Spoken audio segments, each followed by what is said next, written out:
नमस्कार, मी भारत पाटील. MCN न्यूजच्या face to face या कार्यक्रमामध्ये आपल्या सगळ्यांचं स्वागत. आज फेस टू फेस या कार्यक्रमात आपल्यासोबत चर्चा करण्यासाठी उपस्थित आहेत पुणे महानगरपालिकेचे उपमहापौर आणि काँग्रेसचे नेते दीपकजी मानकर. सर, स्वागत आहे तुमचं MCN न्यूजमध्ये. दीपक मानकर सरांना सगळे पुणेकर ओळखतात, उपमहापौर म्हणूनही आणि काँग्रेसचे ज्येष्ठ नेते म्हणूनही.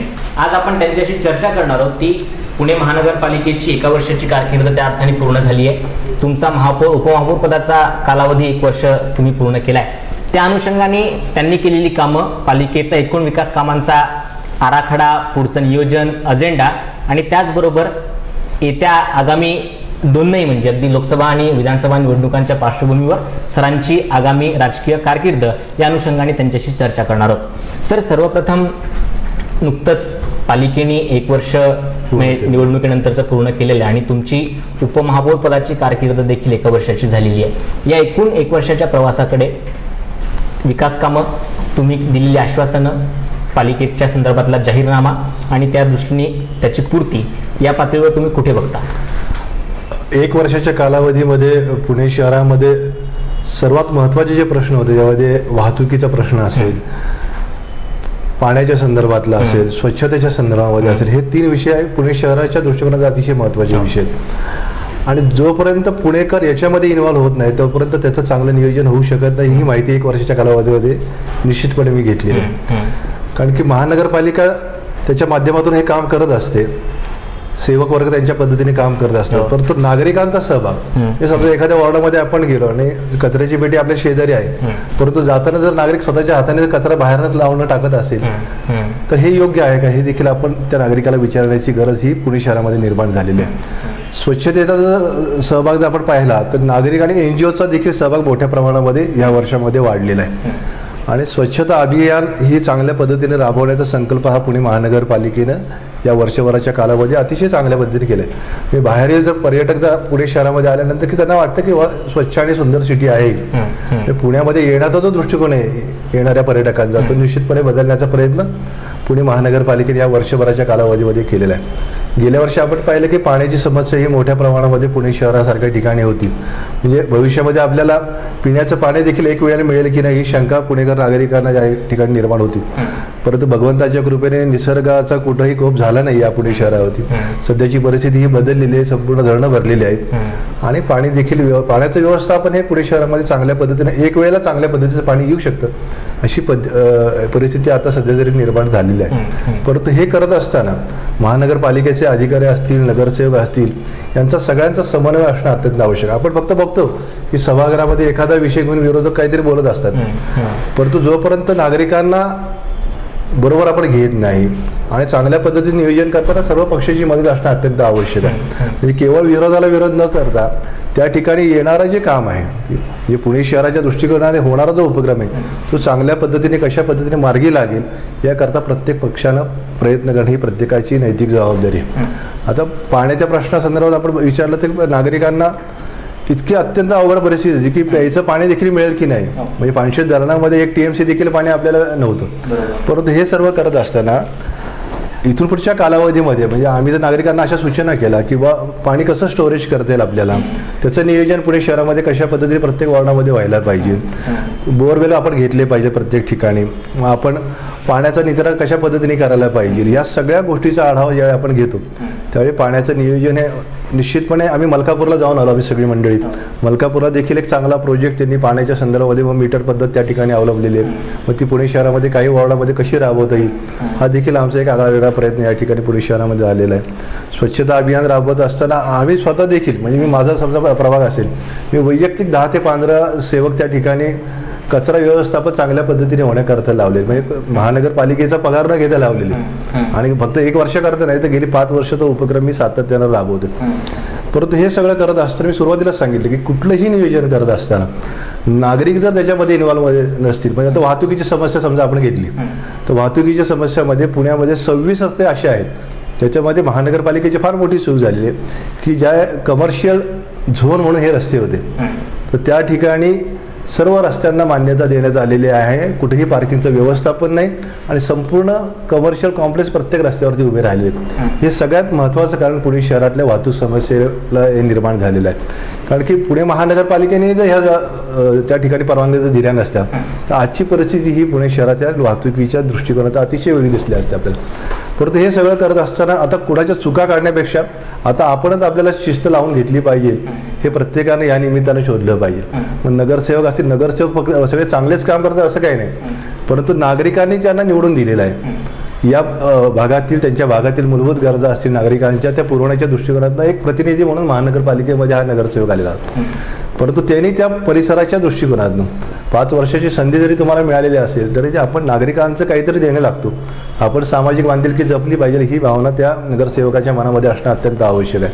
आणि जोपर्यंत आपण हे करत नाही तोपर्यंत असं मला वाटतं की त्या परिसराचा विकास होणं अत्यंत अवघड आहे. म्हणजे जरी पुणे महानगरपालिकेच्या 350 कोटी रुपयाचं बजेट असलं तरी त्याचं प्रोव्हिजन कशा पद्धतीनं राबवलं पाहिजे ही सर्व दृष्टी असणं अत्यंत आवश्यक आहे. मग स्थायी समित्या असेल, सभागृहाचे नेते असतील, विरोधी पक्ष नेते असतील, या प्रत्येक पक्ष नेत्यांच्या मीटिंग आधी काही या संदर्भामध्ये होत असतात. मग काही निर्णय पक्षनेत्यांच्या माध्यमातून केले जातात.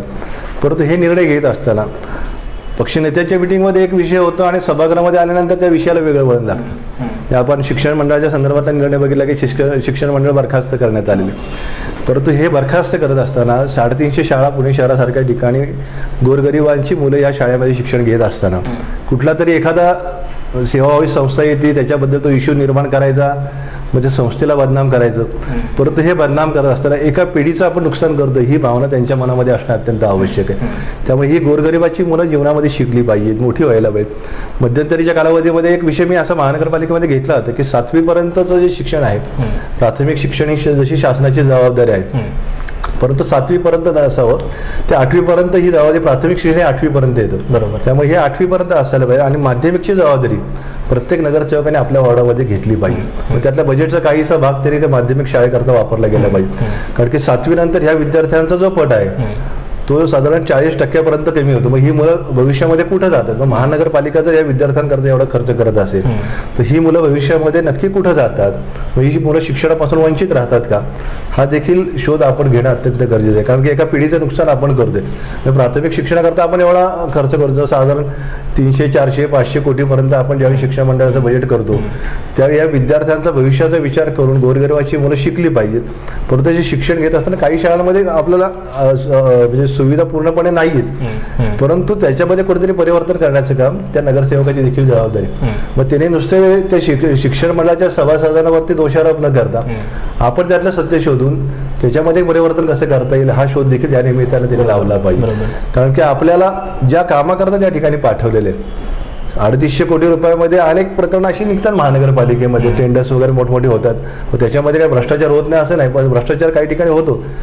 परंतु सातत्यानं जर एखाद्या शिक्षण मंडळाला जर आपण बदनाम करण्याचा प्रयत्न केला तर आपण आपल्या हाताने एका पिढीचं नुकसान करतोय असं मला या ठिकाणी नमूद करा असं वाटतं. जरूर. तुम्ही खास करून शिक्षण मंडळाच्या एकूण कारभारावर जास्त जोर दिला, फोकस दिला, म्हणून मला विचारायचं आहे की शिक्षण मंडळाच्या बाबतीतले व त्यांचा पर्यावरण महोत्सव असेल, करिअर महोत्सव असेल किंवा सहलीच्या संदर्भातला गैरव्यवहार किंवा घोटाळा असेल जो की सिद्ध झालेला नाही पण तरी त्याला घोटाळ्याचं स्वरूप आहे, त्याच्यामध्ये उपमहापौर म्हणून खरं तर मला तुम्हाला विचारायचं की तिथे वर्चस्व कोणाचं, ते कुठल्या पक्षाचे, हा विषय बाजूला जरी राहिला तरी एकूण पालिकेच्या कारभारावर आणि एकूण प्रतिमेवर त्याचा परिणाम होतो. केवळ विद्यार्थ्यांचं नुकसान म्हणून त्याच्याकडे डोळेझाक करता येणार नाही. परंतु याच्यामध्ये काय सर्व पक्षीय सभासद असतात. मुख्य म्हणजे मग एखाद्या सभासदाचं जर समजा नोकरीचं काम होतं, शिक्षण मंडळामध्ये भरती असती, समजा 100 जागा रखवालदारांच्या भरायच्या असतील आणि समजा माझं जर काम झालं नाही तर ते शिक्षण मंडळाबद्दल मी सारखे आरोप करणार, अरे यांनी असा भ्रष्टाचार केला, यांनी अशा पद्धतीने ही माणसं भरली गेली. मग तो सातत्य त्याच्यामध्ये ते टिकून राहतं. मग एखादा मग कुठं शिक्षकांच्या भरतीमध्ये कुठेतरी भ्रष्टाचार झाला, मग सहलीमध्ये कुठेतरी भ्रष्टाचार, परंतु ह्या मुलांच्या सहलीमध्ये भ्रष्टाचाराचे काही आरोप मध्यंतरीच्या कालावधीमध्ये झाले. परंतु हे सगळं होत असताना ह्या गरिबांच्या मुलांना 4 वर्षामध्ये ही संधी मिळाली का हा देखील विचार या निमित्तानं त्या आरोप करणाऱ्यांनी करायला पाहिजे. आरोप केला तर तुम्ही त्या ठिकाणी त्यांच्यावरती गुन्हे दाखल करा. जर खरोखर तुम्हाला त्याच्यामध्ये तथ्य असेल तर त्यांच्यावरती तुम्ही फौजदारी गुन्हे दाखल करा. त्याची काय व्हायची ती कायदेशीर मग त्याची प्रक्रिया काय होती. असेल ती कायदेशीर तरतूद त्या ठिकाणी होईल. त्यांच्यावरती गुन्हे जर त्यांनी केले असेल तर त्याची शिक्षा त्यांना भोगावी लागेल. बरोबर. परंतु विनाकारण जर एखादी संस्था, आणि ही जी संस्था आहे ही जरी स्वायत्त संस्था असली तरी ती महानगरपालिकेशी निगडीत आहे. महानगरपालिका त्याला बजेट देत असते. परंतु या सगळ्या गोष्टीचा आढावा नगरसेवक ज्यावेळी एखाद्या शाळा सुधार समितीचे अध्यक्ष असतात त्यावेळी तेवढी जबाबदारी त्या नगरसेवकाची देखील असते. महानगरपालिका आणि शिक्षण मंडळ हे काही वेगळं नाही, ही एकाच नाण्याचे दोन बाजू. परंतु सगळ्यांना बरोबर घेऊन जात असताना मग स्वच्छता अभियान आपण राबवतो. आता पुणे महानगरपालिकेची ही जबाबदारी किंवा त्या ठिकाणी असणाऱ्या विद्यार्थ्यांच्या 30% देखील विद्यार्थ्यांची आरोग्य तपासणी होऊ शकत नाही. मग ही जबाबदारी कोणाची? महानगरपालिका, त्या ठिकाणी असणाऱ्या नगरसेवकाची. म्हणजे जो काम करणारा नगरसेवक आहे, जो ज्याच्या प्रभागामध्ये काम करतो, त्यांनी तिथल्या मूलभूत गरजा ह्या लक्षात घेतल्या पाहिजे. विद्यार्थ्यांच्या असो, नागरिकांच्या असो, स्वच्छतेच्या बाबतीमध्ये असो, पाण्याच्या बाबतीमध्ये, आरोग्याच्या बाबतीमध्ये असो, या सगळंच व्यवस्थापन त्यांनी त्या प्रभागाकरता करणे अत्यंत गरजेचं आहे. तुम्ही एकूण पुणे शहरातल्या विकासाच्या बाबतीतल्या अत्यंत महत्त्वाच्या ज्या काही बाबी आहेत त्याच्यावर प्रकाश टाकला. म्हणजे पाण्याची समस्या असेल, कचऱ्याची असेल, पण खास करून पुणे शहरामध्ये म्हणजे कुणी नवा माणूस ज्यावेळी मुंबईतनं असेल किंवा रेस्ट ऑफ महाराष्ट्रातनं असेल, कुणी नवा माणूस पुण्यामध्ये येतो तर त्याला प्रकर्षाने जी अडचण जाणवते ती सार्वजनिक वाहतूक व्यवस्थेची. बरोबर. की PMPL नावाची जी यंत्रणा आपल्याकडे आहे ती अत्यंत तोकडी आहे, ती पुरेशी नाही. एकूण लोकसंख्येचा विचार करता ती सक्षम करण्याच्या दृष्टिकोनातून बसेस खरेदीचा मुद्दा होतो, पण तो पुन्हा वादग्रस्त बनतो. यावर पालिकेची म्हणून दीर्घकालीन काय योजना? PMPLच्या संदर्भात मी तुम्हाला असं सांगू इच्छितो की या देशामधली कुठलीही सार्वजनिक वाहतूक व्यवस्था ही कधीही फायद्यामध्ये नाही. त्यामुळे तिच्याकडे फायदा देणारी ही संस्था आहे हे न पाहता ही नागरिकांना सुविधा देणारी संस्था आहे या दृष्टिकोनातून आपण पाहायला पाहिजे. बसेसची जरी संख्या कमी असेल परंतु त्या ठिकाणी काम करणारा जो कामगार आहे त्याची व्यथा देखील या निमित्तानं आपण जाणून घेतली पाहिजे. कारण की त्या युनियनचं देखील मी काम पाहिलेलं आहे, त्यांची दुःख देखील मी जाणून घेतलेली आहेत त्या कामगारांची. त्यामुळे प्रत्यक्षात त्या ठिकाणी गेल्यानंतर म्हणजे आज पेन्शन देखील त्या लोकांना नाही आहे. महानगरपालिकेच्या कर्मचाऱ्याला पेन्शन आहे पण PMPLच्या कर्मचाऱ्याला पेन्शन नाही. मग ह्या ज्या त्रुटी आहेत, मग प्रत्येक प्रसंगाच्या वेळी समजा एखाद्या डेपोमध्ये जर तुम्ही गेलात तर संपूर्ण त्या ठिकाणी उकललेलं असतं, रस्ता चांगला नसतो, त्या ठिकाणी ते कामगार खाली बसून काम करत असतात. मग पावसाळा असो, उन्हाळा असो, मग त्याच्याकरता बजेट प्रोव्हिजन केलं आहे. त्या बजेटचं प्रोव्हिजन नुसतीच चर्चा असते त्याची. मग सभागृहामध्ये असं झालं तसं झालं, याच्यापेक्षा ते काम लवकर तुम्ही मार्गी लावा ज्याच्यामुळे त्या कामगाराला देखील उत्साह यायला पाहिजे की मी दुरुस्त करायचं काम देखील मी चांगल्या पद्धतीनं. काही चुका PMTच्या कामगारांच्या देखील आहेत PMPLच्या. त्याच्यामध्ये वाहतूक व्यवस्थापन करत असताना जो ड्रायव्हर आहे, नागरिकाला भीती वाटते की जर एखादा पुढे जर ड्राईव्ह करत असेल आणि पाठीमागनं जर नुसता ब्रेक दाबला तर ड्रायव्हरला वाटतं की आज डायरेक्ट आपल्याला येऊन धडकतोय की काय, अशी भीती देखील. म्हणजे त्याला असं वाटतं की अरे हे PMPL वाले करतात काय नक्की, ड्राईव्ह करतात कशा पद्धतीने. आणि त्यांना जे व्यवस्थापन करत असतं, म्हणून मी सुरुवातीला सांगितलं, व्यवस्थापन करत असताना त्यांनी देखील जो बस रूट आहे त्या ठिकाणी व्यवस्थित बसेस चालवल्या पाहिजे. बस स्टॉप आहे त्या ठिकाणी व्यवस्थित थांबलं पाहिजे. नाहीतर काही काही बस स्टॉपवरती न थांबता मधोमध थांबतात, त्यामुळे पूर्ण ट्रॅफिकवरती त्याचा संपूर्ण भार येतो. आणि या सगळ्या गोष्टीचा आढावा घेतला. बसेसची आवश्यकता आहे, आता बसेस खरेदी देखील करतील PMPL वाले, परंतु ह्याच्यामध्ये पिंपरी चिंचवडचा भाग आणि पुन्हा म्युन्सिपल कॉर्पोरेशनचा भाग, मला असं वाटतं की हे PMPL एकत्र यायलाच नको होतं. सगळ्यात महत्त्वाचं म्हणजे हे सेपरेटेशन याचं पहिल्यापासून जर असतं ना तर आजची परिस्थिती ही पुणे शहरामध्ये तुम्हाला PMPLची ही वेगळी दिसली असते. म्हणजे PMT जी पूर्वी होती तीच योग्य होती असं मला या ठिकाणी नमूद करायचं. महिलांची सुरक्षा देखील आपण या निमित्तानं PMPLमध्ये बघितले पाहिजे. विद्यार्थ्यांचं देखील पाहायला पाहिजे.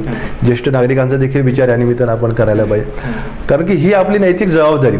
आपण जर चांगली सुविधा जर पुणेकर नागरिकांना दिली तर पुणेकर नागरिक निश्चितपणे पुणे महानगरपालिकेच्या पाठीशी उभे राहतील.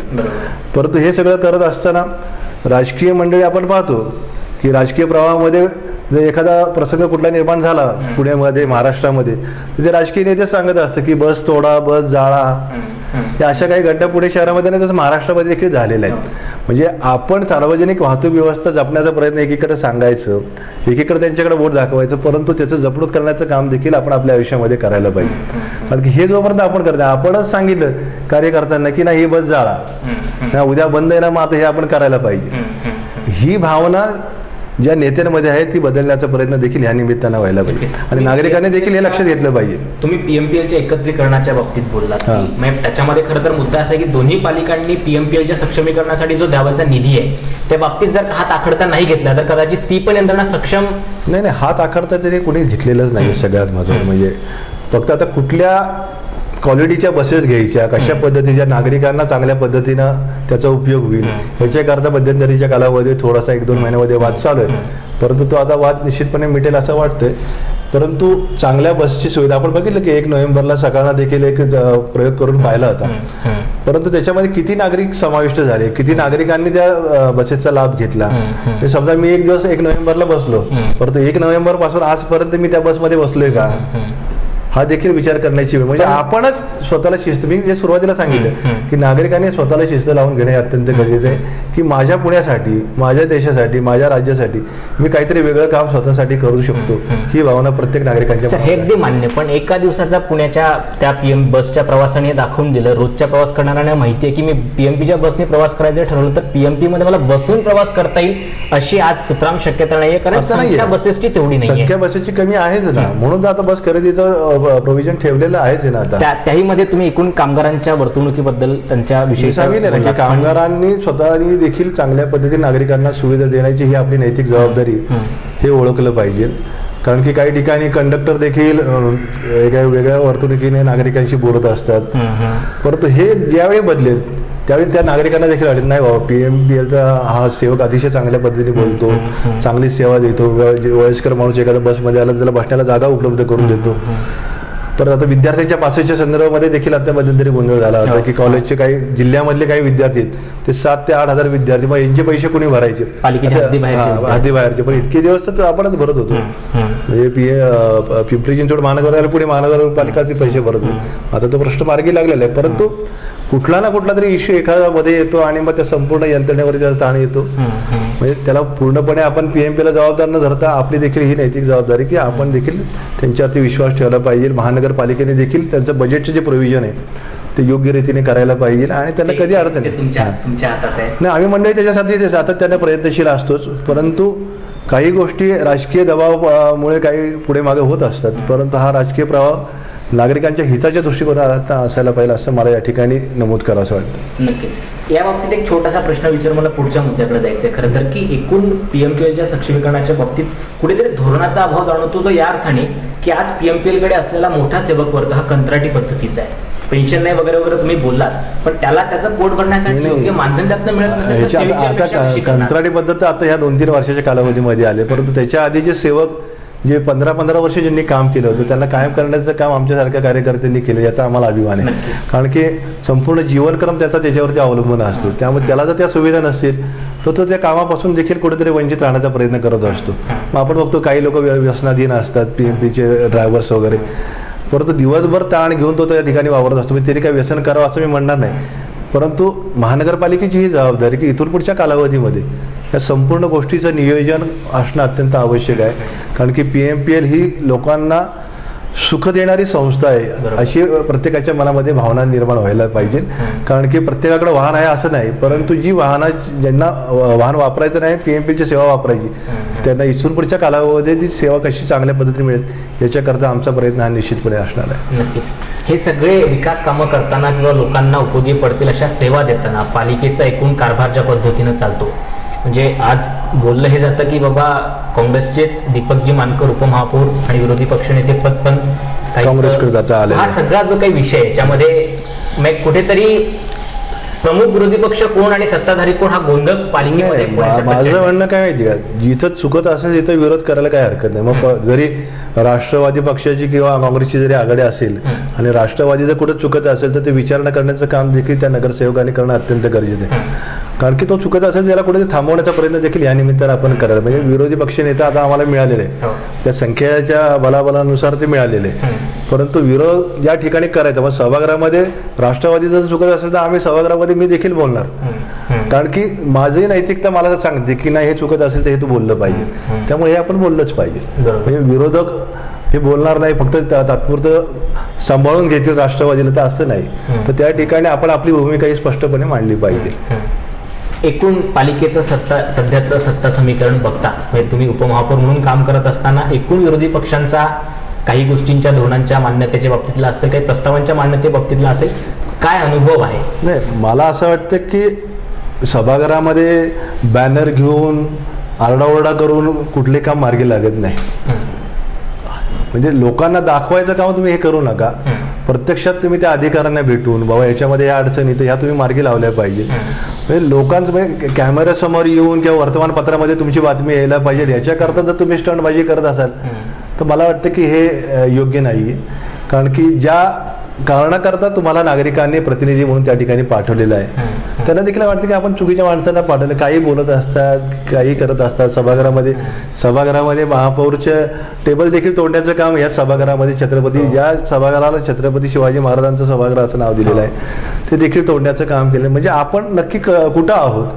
नागरिकांना ज्या विश्वासानं आपल्याला नागरिकांनी या ठिकाणी पाठवलेलं आहे तर त्याचा कुठंतरी समन्वय राखण्याचा प्रयत्न आपण या सभागृहामध्ये करायला पाहिजे. तुम्ही विचारा प्रश्न, विरोध करायचा तो विरोध करा, परंतु कंटिन्यू त्या सभागृहाचं वातावरण सारखंच जर आंदोलन आणि सभागृहामध्ये वेगळ्या पद्धतीने होत असेल तर इथून पुढच्या कालावधीमध्ये त्या सभागृहामध्ये काम करणं देखील अवघड होणार आहे. म्हणजे महापौर आता महिला महापौर आपल्या आहेत तर महिला महापौर देखील असं वाटलं पाहिजे की मी जी जबाबदारी घेतली ती मला खरंच पेलवणार आहे का, आणि एवढा हा भार एखाद्या महिलेवर जे आपण देतो, ती आपली बहीण आहे, ती आपली आई आहे, ही भावना प्रत्येक नगरसेवकाच्या मनामध्ये असणं अत्यंत आवश्यक आहे. आणि ती पुण्याची प्रथम नागरिक आहे, तो रिस्पेक्ट तिला मिळालं पाहिजे. तो सध्या मिळत नाही असं वातावरण आहे. काही ठिकाणी मिळतो, काही ठिकाणी आता अंगावरती जर तुम्ही डायरेक्ट महापौरांच्या जात असाल तर याच्यामध्ये किती योग्य आहे हे आपण या निमित्ताने मला सांगितलं पाहिजे की महापौरांचा रिस्पेक्ट आपण या ठिकाणी करायलाच पाहिजे. कारण नागरिकांनी प्रथम नागरिक म्हणून त्यांना तुमच्या समाजासमोर आणलेलं आहे, तुम्ही सगळ्यांनी त्याला मतदानाद्वारे निवडून दिलेलं आहे, तर त्यांचा रिस्पेक्ट हा आपण करायला पाहिजे. नक्कीच. या एकूण मुद्द्याकडनं मला तुम्हाला घेऊन जायचं आहे ते ज्या विरोधकांच्या राजकारणाच्या बाबतीत किंवा ते स्वपक्षातले पण काही वेळेला असू शकतील ज्याचा फटका तुम्हाला तुमच्या अत्यंत महत्वाकांक्षी प्रकल्पाला बसलाय त्याच्याविषयी मला तुम्हाला बोलतं करायचंय. शिवसृष्टी प्रकल्पाबद्दल मला खरं तर बोलायचंय. काय अडचणी याच्यामध्ये तुम्हाला दिसते? शिवसृष्टीचा हा प्रोजेक्ट त्याचं सूचक मीच आहे, म्हणजे सभागृहामध्ये सूचक मीच आहे. सभागृहाने त्याला मान्यता दिलेली आहे 4 वर्षापूर्वी आणि साधारण हा कचरा डेपोच्या 28 एकर जागेमध्ये हा शिवसृष्टीचा प्रकल्प छत्रपती शिवाजी महाराजांच्या जन्मापासून मृत्यूपर्यंतचा संपूर्ण इतिहास या ठिकाणी मांडला जातोय. नितीन देसाईंना दिग्दर्शक जे आहेत त्यांना हे काम देण्याचा ठराव देखील त्या पद्धतीचा झालेला आहे. परंतु राज्य शासनाकडे UD डिपार्टमेंटकडे अजून देखील हा विषय प्रलंबित आहे. मध्यंतरीच्या कालावधीमध्ये मेट्रो आणि शिवसृष्टी असा काही थोड्या प्रमाणात वाद होण्याची शक्यता, परंतु सुरुवातीलाच माननीय आयुक्तांना आम्ही सांगितलं की याच्यातली 10 एकर जागा ही मेट्रोसाठी आणि 18 एकर जागा शिवसृष्टी द्या आणि त्यातली 75 एकर जागा जी BDPची आहे तिची देखील मागणी आपण राज्य शासनाकडे UD डिपार्टमेंटकडे केलेली, तसा ठराव देखील महानगरपालिकेने केलेला आहे. परंतु राजकारणाची दिशा बदलण्याचं काम काही मंडळी सातत्याने करत असतात. व हा जर प्रोजेक्ट झाला तर दीपक मानकरांना क्रेडिट मिळेल. मी म्हटलं मला क्रेडिट नको, परंतु जो प्रेरणादायी इतिहास छत्रपती शिवाजी महाराजांचा आहे तो जगाच्या टोकापर्यंत जाऊन पोहोचला पाहिजे ही भावना माझ्यासारख्या कार्यकर्त्याच्या मनामध्ये आहे. त्यामुळे हे करणारच, कुठल्याही परिस्थितीत हा प्रोजेक्ट हा पुणे शहरामध्ये होणारच. मग काही लोकांचं चाललंय मग कचरा डेपो आपण दुसरीकडे आपण हलवला, बरोबर आहे, परंतु या ठिकाणी मग आपण असं करूया, एखादं गार्डन करूया, मग मेट्रोची संपूर्ण जागा ही मेट्रोला आपण देऊया. मग काही आहेत बुद्धिवादी मंडळी त्या ठिकाणी की ते सांगतात की या ठिकाणी ही जागा बदलून आपण दुसरीकडे शिवसृष्टी नेऊया, परंतु त्याची मानसिकता फक्त त्याच्यासाठी अडलेली आहे की दीपक मानकरांना हे क्रेडिट मिळू नये. परंतु याच्यामध्ये दीपक मानकरांचा एकट्याचा कुठलाही सहभाग नाही. याच्यामध्ये कोथरूड परिसरामध्ये असणारे सर्व पक्षाचे सभासद जेवढे आहेत त्या सगळ्यांचं सहकार्य त्या प्रोजेक्टसाठी आहे. सगळ्यांनी त्यासाठी प्रयत्न केलेले आहेत आणि हा पुणे शहराचा पुणे महानगरपालिकेचा प्रोजेक्ट, दीपक मानकरांचा प्रोजेक्ट नसणार. त्यामुळे राज्य शासनाला मुख्यमंत्र्यांना देखील मी 4-5 वेळा निवेदन या संदर्भात दिलेलं आहे. काँग्रेस पक्षाच्या मॅनिफेस्टोमध्ये देखील याचा उल्लेख केलेला आहे आणि निश्चितपणे माणिकराव ठाकरेंनी देखील मध्यंतरी सांगितलं की शिवसृष्टी ही होणार आहे आणि त्याच जागेवरती होणार. परंतु मेट्रो असणं देखील आवश्यक आहे कारण की पर्यटक येणार, जगातून पर्यटक त्या ठिकाणी येणार. मग शिवसृष्टी आपली पाहिली गेली पाहिजे. त्या ठिकाणी ते स्टेशन असावं आणि जंक्शन आणखी पुणे शहरामध्ये बरंच 100 एकर जागाच्या खाली पडून आहेत मोठमोठ्या उद्योग जगाच्या, तर त्या ठिकाणी त्या मेट्रोचं स्टेशन झालं तर आमची काही हरकत नाही. खरं तर शिवसृष्टी आणि मेट्रो असं कुठेतरी समोरासमोर त्याची टक्कर होण्याचं काही कारण नाही, काहीच कारण नाही त्या संदर्भामध्ये. परंतु हा चांगला प्रोजेक्ट छत्रपतींच्या आशीर्वादाने निश्चितपणे होणार हा विश्वास मला या ठिकाणी नमूद करा. नक्कीच तुमच्या या विश्वासाला खरं तर आमच्याही शुभेच्छा आहेत कारण तो पूर्ण व्हावा अशी पुणेकरांची इच्छा आहे. सर, महापालिकेचं उपमहापौरपद तुम्ही भूषवलंय, सध्या तुम्ही त्या पदावर विराजमान आहात. येत्या काही महिन्यामध्येच लोकसभेच्या निवडणुका होऊ घातल्या आहेत. कार्यकर्त्यांमध्ये अशी चर्चा आहे आणि बहुधा तुम्ही कदाचित तुमची इच्छा आहे की आगामी लोकसभा निवडणुकीमध्ये काँग्रेसची उमेदवारी तुम्हाला मिळावी ही कार्यकर्त्यांची भावना आहे आणि तशी चर्चा पण आहे, काय सांगाल? कार्यकर्त्यांची इच्छा आहे म्हणून माझी देखील इच्छा आहे की लोकसभेची उमेदवारी मला मिळावी म्हणून. कारण की गेली 30 वर्षाच्या कालावधीमध्ये मी जे काँग्रेस जनांसाठी नाही तर पुणे शहराच्या नागरिकांकरता जे काम केलेलं आहे आणि तो माझा हक्क आहे की ही उमेदवारी मी मागणार आणि ती मला मिळाली पाहिजे. पक्षामध्ये प्रत्येक पक्षामध्ये प्रत्येकाला इच्छुक असतातच, परंतु या 30 वर्षाच्या कालावधीमध्ये मी ग्रासरूटमध्ये जे काम केलेलं आहे, सर्वसामान्यांची सुखदुःख जाणून घेण्याचं जे काम केलेलं आहे, काँग्रेस पक्षाला मजबूती देण्याचं जे काम केलेलं आहे, काँग्रेस पक्ष मजबूत करण्याचं काम केलेलं आहे आणि एक 127 वर्षाची परंपरा असलेला हा काँग्रेस पक्ष आहे. प्रत्येक कार्यकर्त्याला हा हक्क आहे, लोकसभे कुठलीही निवडणूक असू द्या त्याच्यामध्ये उमेदवारी मागण्याचा हक्क हा प्रत्येकाला असू शकतो. याच्या पाठीमागे जेवढ्या इलेक्शन झालं त्याच्यामध्ये ॲक्टिव्ह रोल हा माझा प्रत्येक इलेक्शनला राहिलेला आहे. त्यामुळे माझी भावना आहे की यावेळी या लोकसभेला आपण देखील तयारी करायला पाहिजे आणि मी जबरदस्त इच्छुक या निवडणुकीमध्ये आहे. त्यामुळे काँग्रेस पक्षश्रेष्ठी उमेदवारी देण्याच्या संदर्भात जो काही निर्णय घेतील, थोडासा कालावधी आहे अजून त्याला, परंतु कार्यकर्त्यांमधून देखील एक आवाज आहे की दीपक मानकरने यावेळी लोकसभेची तयारी करायला पाहिजे. आम्ही सर्व कार्यकर्ते त्यांच्या पाठीशी आहोत. इव्हन काँग्रेस हाऊसमध्ये एखादा कुठलाही कार्यक्रम जर तुम्ही घेतला तर दीपक मानकरांशिवाय कुठलाही कार्यक्रम हा व्यवस्थितरित्या पार पडू शकत नाही, असं मला या ठिकाणी नमूद करावं वाटतं. कारण मला माझ्या कार्यकर्त्यांवरती विश्वास आहे. पुणे शहरात मी एका ठराविक ठिकाणीच मी काम करतो असं नाही, मग कोथरूडमध्ये मी आज समजा मतदारसंघ आहे, कोथरूडमध्येच काम करत असं नाही, परंतु जेवढे पुणे शहर लोकसभा मतदारसंघात जेवढे विधानसभा मतदारसंघ आहेत त्या प्रत्येक ठिकाणी माझे कार्यकर्ते हे मनापासून जोडलेले आहेत आणि 30 वर्षापासून जोडले. त्यामुळे त्यांना देखील ही संधी मिळणार आहे की चला दीपक मानकरांना आपण ह्या निमित्तानं कुठे ना कुठेतरी एक संधी देण्याचा प्रयत्न आपण ह्या निमित्तानं करू. ही भावना त्या कार्यकर्त्यांच्या मनामध्ये प्रामाणिकपणाने आहे. काँग्रेसमध्येच खऱ्या अर्थानं सर्वाधिक इच्छुक लोकसभेसाठीचे तुमचेच मित्र आणि आसपास तुमच्या आहेत, त्या सगळ्यांमध्ये तुमचीच दावेदारी प्रबळ असं समजण्याला काय कारण आहे? कारण की बहुजन समाज हा पूर्णपणे माझ्या पाठीशी आहे आणि मला माझ्या म्हणजे पक्षाच्या मतांव्यतिरिक्त माझी स्वतःची वैयक्तिक 2 लाख मतं पुणे शहरामध्ये आहेत आणि मागची निवडणूक आपण पाहिली की कलमाडी 25,000 मतांनी निवडून आलेले आहेत. त्यामुळे प्रबळ दावेदार होण्याचा तो प्रसंग या ठिकाणी आलेला आहे. कारण मी 30 वर्षामध्ये प्रत्येक कार्यकर्त्याला असं वाटतं की जीवनामध्ये आपण एक स्टेप पुढे जायला पाहिजे. तर मग आता ही जी संधी आलेली आहे तर या संधीचा फायदा आपण निश्चितपणे घेतला पाहिजे आणि पुणेकरांची सेवा करण्याची संधी या निमित्तानं लोकसभेचा जर मी खासदार झालो तर पुणेकरांची सेवा देखील चांगल्या पद्धतीने मी करू शकेल. पुण्याची विकासाची जी योजना आहे चांगल्या पद्धतीने राबवू शकेल, कारण माझ्या कामावरती विश्वास आहे. त्यामुळे निश्चितपणे मला चांगलं काम करण्याची संधी जर पुणेकरांनी दिली तर पुण्यातलं चित्र हे चांगल्या पद्धतीचं बदलून दाखवण्याचा प्रयत्न मी माझ्या आयुष्यामध्ये करू शकेल.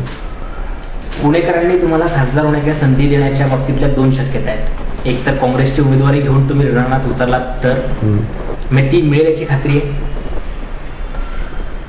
मिळाली पाहिजे काँग्रेसची उमेदवारी, कारण की ज्या प्रवासामध्ये मी 25-30 वर्ष घालवलेली आहेत, ज्या प्रवाहामध्ये घालवलेले आहेत तो प्रवाह आता योग्य ठिकाणी येऊन थांबलेला आहे.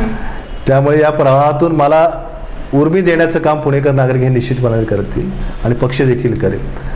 कारण की जिंकून येणारा उमेदवार या ठिकाणी उमेदवारी दिली गेली पाहिजे. तर बाकीच्या उमेदवार पक्षाचे कोण असतील याच्याबद्दल मी काही बोलू शकत नाही आणि बोलू पण नाही. प्रत्येकाला असं वाटतं की मी देखील निवडून येऊ शकतो, परंतु मला माझ्या ओव्हर कॉन्फिडन्स नाही पण कॉन्फिडन्स निश्चितपणे आहे की मला जर उमेदवारी पक्षाने दिली तर निश्चितपणे मी ही निवडणूक जिंकू शकेल. आणि न दिल्यास दुर्दैवाने म्हणूयात कदाचित ठीक आहे ना, होऊ शकतं ना. पक्षामध्ये शेवटी पक्षश्रेष्ठी जो निर्णय घेतील त्या निर्णयाबरोबर मी राहीलच.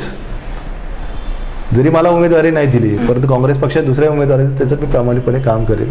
अपक्ष लढण्याचा विचार? अपक्ष लढणार नाही, कारण की नाही तो विषय वेगळा होता. गेल्या वर्षी 2009चा अनुभव बघता विधानसभेला आता लोकसभेचा जो विषय आहे तो या संदर्भामध्ये मी सांगू इच्छितो की मी पक्षाच्या विरोधात कुठलाही बंड करणार नाही, पक्षाच्या बरोबरच राहणार आणि पक्षाबरोबरच काम करणार.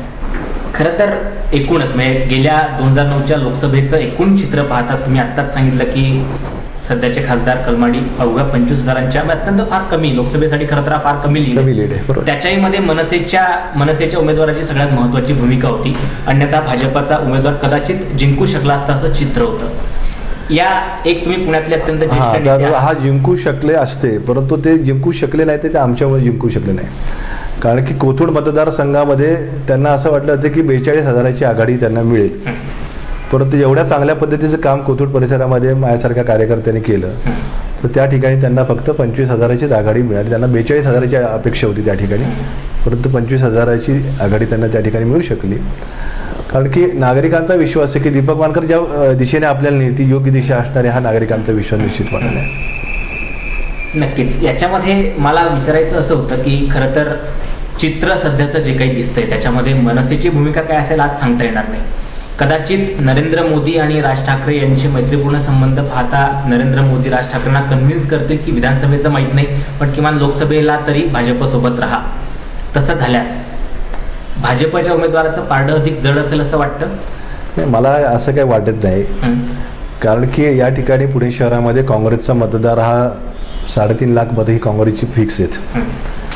वैयक्तिक मी तुम्हाला सांगितले की माझी वैयक्तिक रिलेशनची मतं 2 लाख मतं आहेत. निवडून 25,000 कलमाडी आलेले आहेत. तो डिफरन्स एवढा कमी करू शकत नाही. परंतु हे सगळं करत असताना पूर्वी देखील आपण पाहिले की राज ठाकरे आणि उद्धव ठाकरे एकत्र असताना तो जो प्रभाव होता तो काही वेगळा किती अगदी प्रभाव झाला तरी ती मतांची संख्या तेवढीच आहे. त्यामुळे कुणी जरी एकत्र आले तरी काँग्रेसला या ठिकाणी भरपूर चान्सेस आहेत पुणे शहरामध्ये लोकसभेच्या दृष्टीने. मग कलमाडीच्या संदर्भात काय आरोप वगैरे असतील पण ते कलमाडीच्या संदर्भातले आरोप हे स्पोर्ट्समधले आहेत. त्यामुळे काँग्रेस पक्षाने काय त्यांना कुठले गुन्हे करायला सांगितले नाही. त्यामुळे तो विषय बाजूला राहणार आहे. आणि हा विषय पुण्याच्या विकासाच्या दृष्टिकोनाने देशाच्या विकासाच्या दृष्टिकोनातनं देश संघटित राहण्याच्या दृष्टिकोनातनं देशाचं सार्वभौमत्व टिकवण्याच्या दृष्टिकोनातनं हा सर्व विषय हा लोकसभेच्या निमित्तानं असतो. आणि या देशाला स्थिर शासन कोण देऊ शकतं हा विषय नागरिकांच्या समोर असतो. आज सध्याच्या तरी घडीला तुम्ही उमेदवारीसाठी इच्छुक आहात, त्याच वेळी कलमाडींनाही उमेदवारी मिळणार नाही असं काहीसं निश्चित वातावरण काँग्रेसमध्ये आहे? नाही, त्या संदर्भात मी काही चर्चा करू इच्छित नाही. परंतु पक्षश्रेष्ठी योग्य निर्णय योग्य वेळी घेतात. पक्षाची प्रतिमा मलिन होऊ नये याच्याकरता पक्षाचा हा प्रयत्न हा निश्चितपणे असतो. त्यामुळे पक्षश्रेष्ठी जो निर्णय घेतील तो योग्य घेतील. कलमाडींना उमेदवारी मिळेल नाही मिळेल या संदर्भात माझं कोणतंही वक्तव्य मी या ठिकाणी नमूद करणार. नक्कीच. खरं तर आपण असं समजा तुम्हाला शुभेच्छा एमसीएन न्यूजच्या की तुम्हाला उमेदवारी मिळावी आणि तुम्ही लोकसभेच्या रिंगणात असावं. तसं झाल्यास खास करून तुम्ही इतके 30 वर्षांचा राजकीय अनुभव तुमचा आहे, पुणे लोकसभाच्या दृष्टिकोनातनं असे कुठले मुद्दे आहेत जे तुमच्या अजेंडामध्ये अत्यंत अग्रभागी केंद्रस्थानी असतील? पुणे शहरामध्ये लोकसभेच्या दृष्टिकोनातनं पुण्याचं वाहतूक व्यवस्थापन हा सगळ्यात महत्त्वाचा मुद्दा माझ्याकडे असणार आहे. त्याचप्रमाणे पाण्याचं व्यवस्थापन हा महत्त्वाचा मुद्दा असणार आहे. परत युवकांच्या जीवनाला एक योग्य दिशा देण्याच्या दृष्टिकोनातून आपण काहीतरी प्रकल्प पुणे शहरामध्ये राबवले पाहिजेत, तो एक मुद्दा महत्त्वाचा असणार आहे. प्राथमिक शिक्षण घेणाऱ्या विद्यार्थ्यांच्या मध्ये परिवर्तन करण्याच्या संदर्भामध्ये माझा विषय राहणार आहे. महिला स्वतःच्या पायावरती उभ्या राहायला पाहिजे हा विषय देखील माझ्या मनामध्ये असणार आहे. अशा अनेक विषय ज्येष्ठ नागरिकांच्या संदर्भात विरंगुळा केंद्र असायला पाहिजे. त्यांचं जीवन आपण बघतोय की युवा पिढी जी आहे आपले आई वडील वृद्ध झाल्यानंतर त्याला वृद्धाश्रमामध्ये टाकण्याचा काही मंडळी मोठ्यामध्ये प्रयत्न करत असतात. परंतु हे कुठेतरी टाळण्याचा प्रयत्न या निमित्तानं आपण करणार. कारण की ज्या आई वडिलांनी आपल्याला जन्माला घातलेलं आहे आणि आपल्याला जीवनाला जी दिशा दिलेली आहे लहानपणापासून, तर त्यांचं संगोपन जर आपण करू शकलो नाही तर आपले इतके दुर्दैवी कोण नाही. त्यामुळे त्यांचं जीवन देखील चांगल्या पद्धतीचं असं ही भावना माझ्यासारख्या कार्यकर्त्याच्या मनामध्ये निश्चितपणे असणार आहे.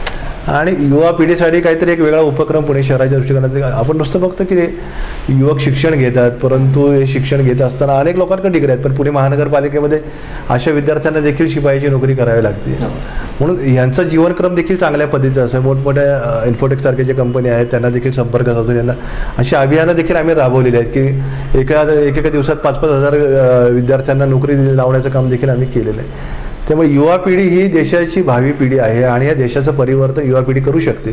त्यामुळे त्याच्यावरती देखील कॉन्सन्ट्रेट करण्याचा प्रयत्न माझा हा निश्चितपणे असणार आहे. तुमचा अजेंडा आता पाहता अत्यंत सर्वसमावेशक आणि विचार त्याच्यामध्ये झालेला आहे. नंतर स्लम मध्ये राहणाऱ्या लोकांसाठी देखील चांगल्या सुविधा मिळाल्या पाहिजे. जरी तो झोपडपट्टीमध्ये असला तरी स्लमचे प्रोजेक्ट देखील पुण्याच्या जेएनयूच्या माध्यमातून फंडिंग आणून त्या ठिकाणी त्यांना चांगली घरं मिळाली पाहिजे.